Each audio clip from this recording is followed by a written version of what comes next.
The Chicago Bulls, in filing for the disabled player exception, seem to be set to do something they've only done once in the team's history, and that is pay the luxury tax. We're going to talk about that. Can the Bulls stay competitive in an Eastern Conference that some teams have definitely improved, but it seems like a lot of the teams have kind of stayed the same. We're going to talk about that and get into the mailbag, all that and more, right after this. You are now tuned in to Chicago Bulls Central, your number one place for all Chicago Bulls news and content.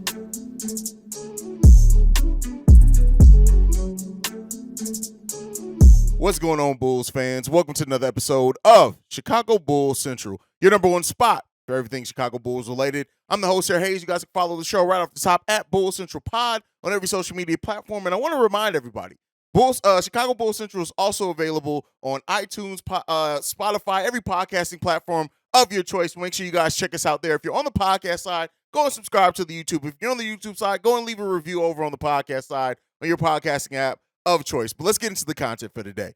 The Chicago Bulls are set now to pay the luxury tax possibly for the second time only in team history. When you look at the Bulls now filing for the disabled player exception, if they use that at all, even if they don't use it fully, right, a portion of it, they are going to go into the luxury tax. And when you think about AK in the season-ending press conference, and he talked about going into the luxury tax and how ownership is always given the green light, but he did specifically say the team had to be between 4 and 6 in the Eastern Conference standings, and they would be able to go into the luxury tax to keep their team together. I think when you also look at another thing that they said towards the end of the season, and when AK said that he's ready to present to ownership the chance of going into the luxury tax. And I think they looked at the disabled player exception, and they looked at where the team was and how they need to try to improve the team, keep their players together, that AK maybe made the argument and ownership bit on it. Now, we're going to wait and see if it actually comes to fruition, right? We should know if we got the disabled player exception within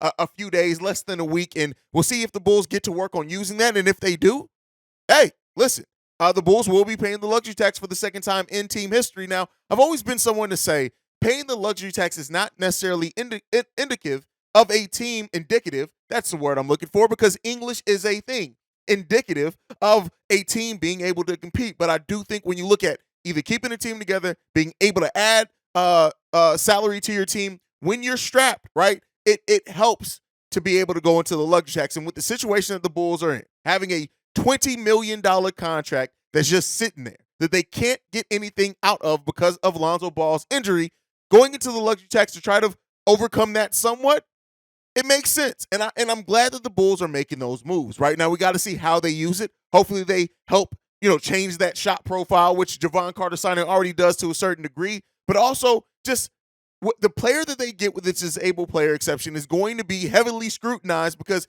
this is your last really weapon to add a considerable talent to the team. Yes, we still have part of our mid-level exception. Yes, we still have the biannual exception. We got exceptions. We got exceptions out the wazoo, right? Don't have a lot of salary cap space, but we do have exceptions. And AK is going to have to get creative to make the most out of those exceptions to where they can turn into valuable assets and players that can help the Chicago Bulls team win. We went out and got a point guard and a shooter in Jevon Carter that we needed.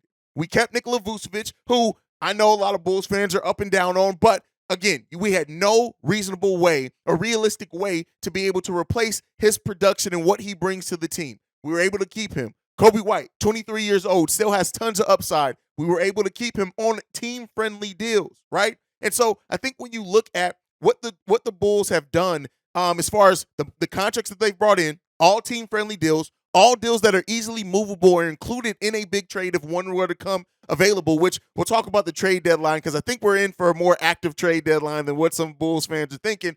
But those things, you can't overlook those things. Is the team roster construction perfect now? No. But depending on what they do with this disabled player exception, it can drastically change the outlook. And I know there's no perfect player that turns the Bulls into a championship contender that they're more than likely to get with that disabled player exception.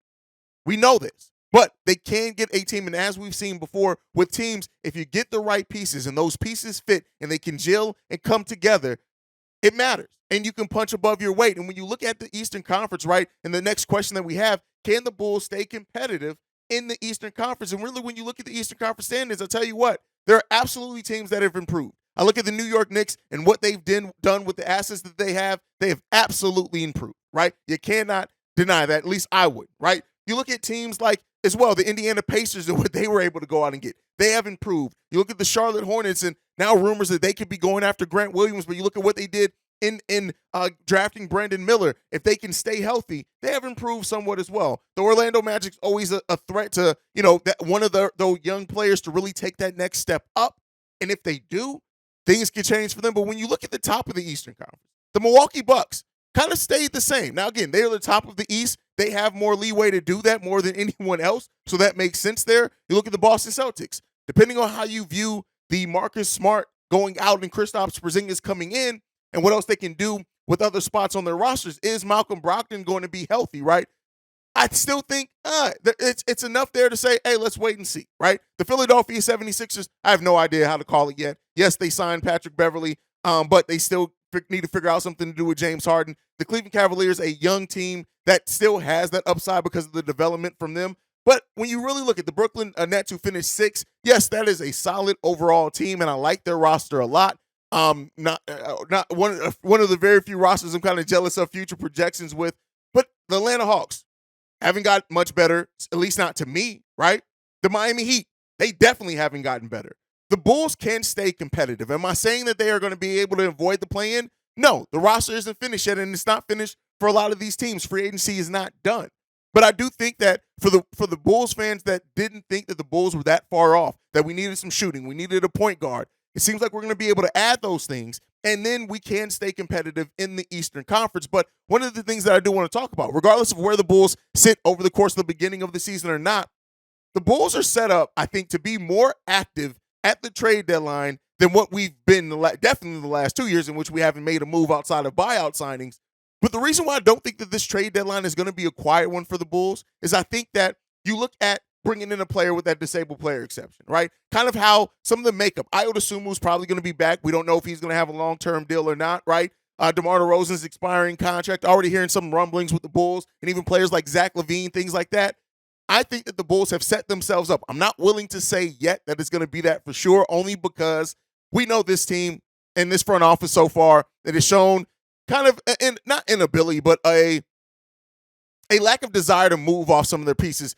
But we'll see, right? The Bulls last season could have tried to move Nikola Vucevic rather than get into a contract negotiation with him and potentially lose him for nothing. Do they run a similar situation with DeMar DeRozan, or do they try to lock him into an extension during the season to avoid being there again, right? Those type of things go on. But, ultimately, I do think that the Bulls may be set up. When you look at Alex Caruso's contract, when you even look at, maybe even a Kobe White, if Kobe White does continue, I think that the Bulls have now easily movable contracts. One thing that we have not had the last couple of years as well is sizable contracts that you can use to match for a big talent. I think now when you look at the $10 million here, the $11 million there, the $6 million there, the $9 million there, the Bulls have kind of now those salaries that you see put in deals for larger contracts, right? The fact of the matter is, smaller contracts that we've always had big contracts, right? The big three have always gotten paid a lot, but those were sizable contracts just based off one player.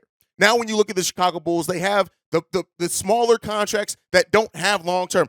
Alex Caruso's money isn't long anymore, right? You look at Lonzo Ball's contract, which I don't think they're going to move, but you just never know. After this season, 1 year left on that deal. You look at Kobe White, 3 years left on the deal, but less than the mid-level exception, right? So I do think that the Bulls have set themselves up to be more of a player if a free agent, disgruntled star, whatever comes available. It's just the biggest question is, are they going to take advantage of it? I still don't see this front office necessarily moving off first-round picks for a while. I think that they're going to try to hold on to all the picks that they own outright.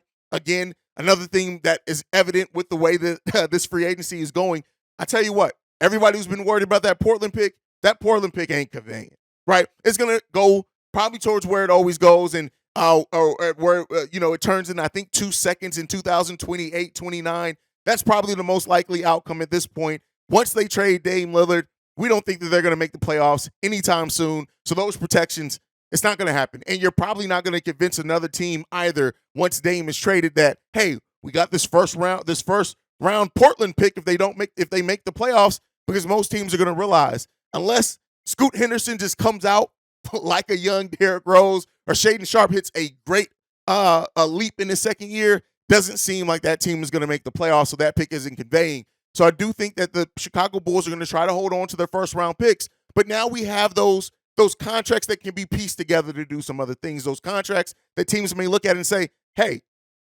this isn't a bad deal to be moved. So, I think that the Bulls have set themselves up now to be more of a player at the trade deadline than what they ever have before. I've gone into every trade deadline the last 2 years telling you guys it's unlikely the Bulls do anything when you just look at the fact we had a lot of players making $2, $3, $4, $5 million, and the players that come available around that trade deadline typically aren't in that level, right? So I think now the Bulls have set themselves up a little bit better to be that. We'll end up seeing if they take advantage of it, though. That is the biggest question left, if they do. But regardless of looking forward to the trade deadline, I think that AK and Eversley have done a fair job at this free agency thus far, right? They've put themselves in a proper and decent position. Now, we just got to see them take advantage of it, right? And one of the biggest question marks that I do think is that with the moves that the Bulls have made and the Bulls that they could still yet make, right? And we'll ultimately have to see if they make those deals. But if they do, I think it kind of puts more of a spotlight on Billy Donovan's coaching, right?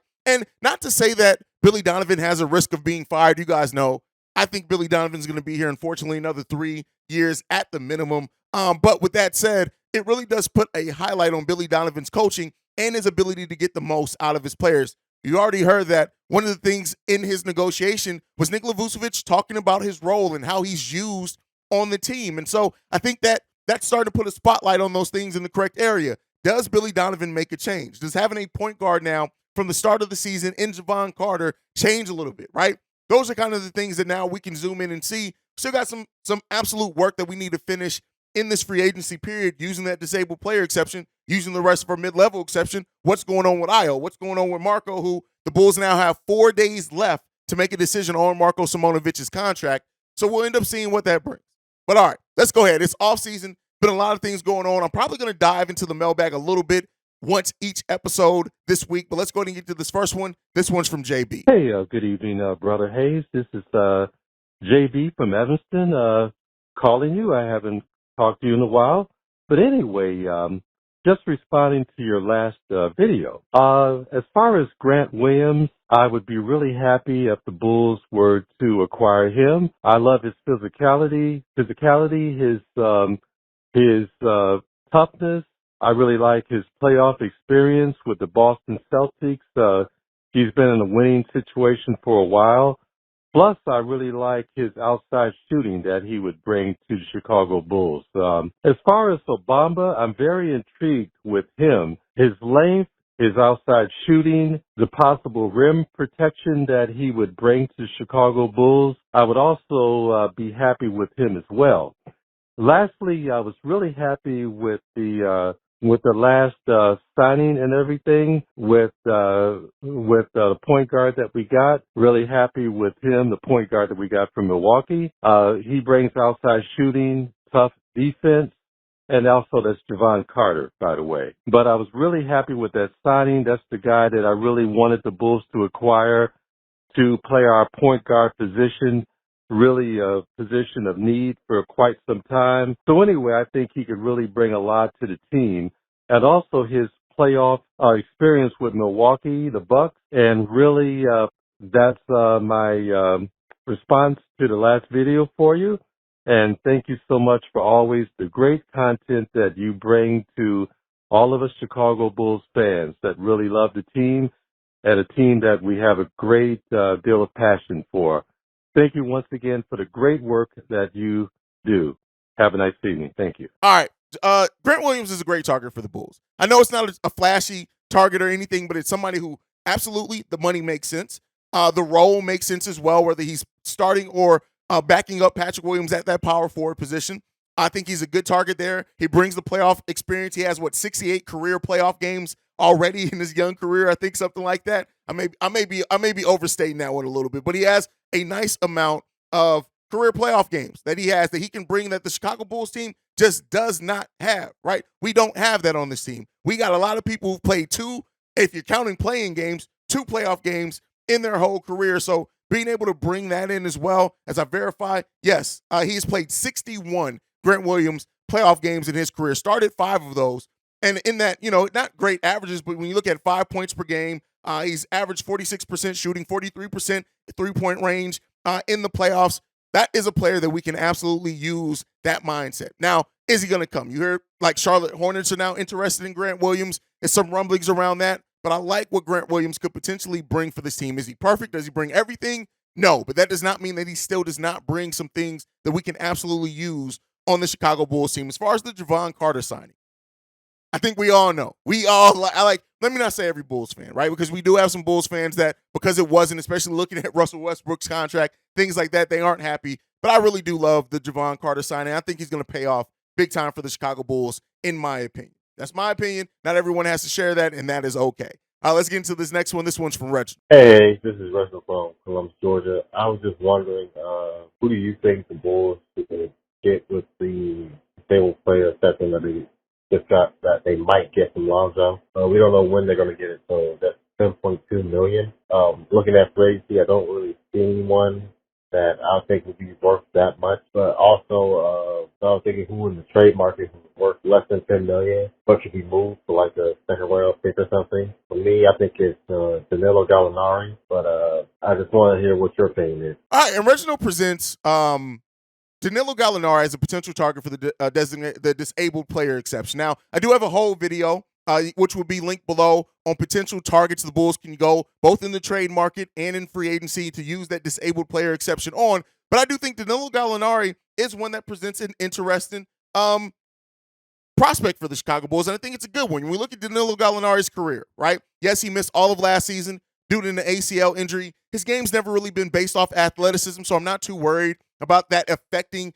You see every player kind of when they first come back from ACL, it takes a little bit minute to trust, and I do think he'll go through that. But his overall game, I think, will stay the same. Danilo Gallinari, who was originally drafted in 2028, he's been in the league for a long time. Shout out to him for staying around. But his career, 15 points per game in his career, 4.8 rebounds, 1.9 assists, right? Right under his steal per game. He doesn't foul the ball, only 1.8 fouls per game, only 1.2 turnovers per game for his career. But the key thing is look at those shooting splits. He averages 11 shots per game for his career. He hits those at a 42% clip, and he's a career 38% three-point shooter, averaging 5 3-pointers per game. That is absolutely a skill set out of position of need, being able to play both that small forward, power forward position for the Chicago Bulls. I like the potential of Danilo Gallinari on this team. The biggest question is, are the Washington Wizards going to be worthy or look to move off of that deal? That's the question that you have to ask. With Kyle Kuzma coming back, could they potentially? Hey, listen, they got him in a trade that he was clearly filler in. So let's see if he does. I like Danilo Gallinari, but like I said before, it'll be linked below. I have a whole video on players that the Bulls could target with that disabled player exception. Make sure you guys check that out if you haven't already. All right, let's get into this next voicemail. This one's from Marshawn. How you doing, Haize? This is Marshawn from Chicago. You know me, baby, all about some games. I have an interesting thought and an interesting take. I know a lot of Bulls fans have the tendency to criticize the front office for not, quote-unquote, landing big-name free agents or making a big swing or not getting the big names to build some sort of super team so we can compete. My thing is this. What if they are actually trying to get these free agents to Chicago, but it's not necessarily the team that's the problem, more so the city. And what I mean is, what about Chicago, the city as a whole, is an attractive free agent destination? Where you have cities such as Miami with the lure of Miami and the energy of Miami and the tax freeness of the state, and then you got Los Angeles, which is pretty much Hollywood, Tinseltown, houses on the hills. You got places like New York, which is the Mecca, the Big Apple. What is it, although Chicago is one of the, considered a large market, what is it that is not as alluring about Chicago to attract big-name free agents? For one, the weather during the season is pretty terrible. We get pretty terrible weather during the season. Not only that, but Chicago has not had the best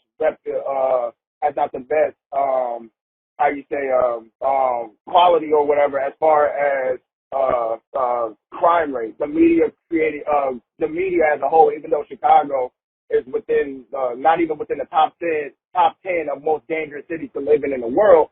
The media has created this image of Chicago as being a very violent, very dangerous place to live, and that can cause a lot of free agents to turn their back towards the city and whatnot. Because a lot of these free agents also are family men, and they would have to uproot their families to move to a city. And if they don't feel it's safe, a lot of free agents will turn their back and go, nah, I'd rather go play in a city with a warmer climate anyway, such as, like I said, LA, Miami, Phoenix, areas like that where the climate is a little bit warmer, even Texas, where the climates and stuff are a little bit better and whatnot. Just wanted to get your thoughts on that.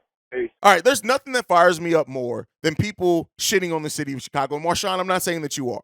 I just mean in general. Yes, the public view and the way that the media presents Chicago absolutely puts a sour taste in a lot of people's minds with Chicago. But let's not forget, Chicago is one of the best restaurant scenes in the world, not just America. We have the second best, or I think third best overall theater, dance, and live performance scenes in the country, right? The festivals that happen in Chicago, Summertime Shy, The Shed, the overall culture in Chicago, how it's more. Listen, I can go all day long. The music, right? The nightlife in Chicago. Chicago is a beautiful city. And for anybody who lets the media dictate their view on the city of Chicago, yes, the winters suck. Don't get me wrong. But when you have a lot of teams, they go other places in the Midwest. They go other places in the South. Like, at the end of the day, here's what I'll say. Could the public view of the city of Chicago impact free agents coming to Chicago? It could. But I would hope that these players who get paid millions of dollars do more research than letting what the national media depicts Chicago as. It's not Chirac. Chicago, it's Chicago, Illinois. It's a beautiful goddamn city. And the shitting on the city needs to fucking stop, bruh. It needs to stop. But I hope that not. And I hope ultimately we're the, third largest market in there. I know we're like top 5, something like that, as far as like media, TV, stuff like that. The city of Chicago has so much to offer. And if people are letting what the media depicts Chicago as, keeping them from coming to a city like Chicago that's beautiful as Chicago is, then they're just idiots. We don't want them here. All right, let's get into the last thing for today in the mailbag. This is actually a text message. This one's from Jason from Jersey, and he says this. Been seeing a lot of Zach LaVine rumors lately, and I'm not an advocate to trade him now, but why are all the trade packages so dumb? I think that if we want to trade Zach, we want to win the trade outright because of the Vooch trade and all the other signing trades from the past. If we were able to trade Zach, I think we should look at teams like Thunder or Jazz. Both have lots of draft picks and young players. Thunder can make a big jump this season coming up and may need one more piece to push them further. I don't want Zach traded to the Knicks, and I don't want to lose our next trade. Tell me what you think about this. Here's what I'll say. A lot of the trade packages and ideas you see for Zach LaVine are dumb because there's nothing to them. There's no actual meat there. It's writers looking for headlines and to try to get their offseason content, and that's what it is. And that's why I always say here, every time I talk about a rumor, every time I talk about a report, I say, let me dig deeper into where this rooted in. And usually it's rooted in an analyst speculating on a podcast or something or on TV and just pure speculation. And then you'll see these outlets take that and turn that into a headline of, hey, did you know that the Bulls are shopping Zach LaVine for James Harden? When that was never the way that it was originally presented in the original article, podcast, whatever. That's why you see the headlines that you do. And that's why I always try to break it down here on this platform the way that I do and talk about where it originated from and kind of the tone it was set in, because I do think that that matters. And you always get that honest reporting here from me. That's what I can say, at least. Other places as well. CHGO Bulls, Pat the Designer over at the Windy City Breeze. Definitely my guys, the Shy Bulls podcast with the Cognac Boys, which everybody needs to go and subscribe to, by the way. Y'all make sure y'all go and check them out. They're the ones who are going to report on it real, honest, and dig deeper into where it originated from. So there you guys go on that. But that's today's episode, at least for now. We've been dropping on average like 3 episodes a day, basically since free agency opened. I'm sure I'll see you guys again today. But make sure you're following the show at Bull Central Pod. You can send us any feedback, questions, comments, concerns, bullcentralpod@gmail.com. Lastly, if you want to leave a text message and our voicemail, the number to do so, 773-270-2799. We are the number one spot for everything Chicago Bulls related because of you guys. And like I like to end every episode on, go Bulls. Love you guys. See red if you can, y'all. Peace. This has been a presentation of the Break Media.